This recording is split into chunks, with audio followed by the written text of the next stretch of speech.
pagkabata, kabutihang asa lang itinuro sa akin ng aking mga magulang. Mga salitang magagalang na dapat laging sasambitin. Opo, yan ang laging bibigkasin, simbolo ng paggalang. Subalit sa aming bayan ng magalang na salita ay hindi nababagay, sapagkat matututo kang magmura dahil sa mga ganid at kawataang politiko. Salitang magalang nararapat lamang sa mga kagalang-galang.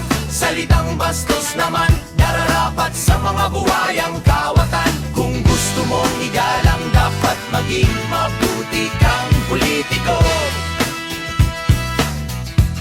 Mga politikong bastos, sila ang mga magnanakaw sa ating bayan. Magkukulang ang mga bastos na salita para sa kanila. Dapat sa kanila ay pagmumurahin ng gusto ko lang naman ay magmura ang mga bilihin. Gusto ko ring magmura sa mga walang hiyang politiko, pero datapat, subalit nararapat lang silang pagmumurahin mga walang hiyang kawatan.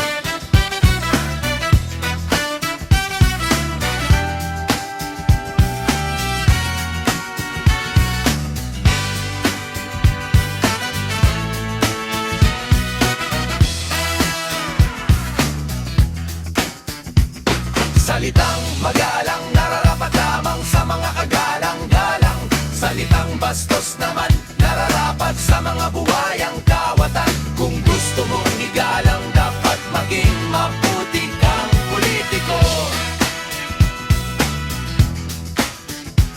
Ang sarap niyong tadyakan, ang sarap niyong sipain, ang sarap niyong pagmumurahin mga walang hiyang kawatan.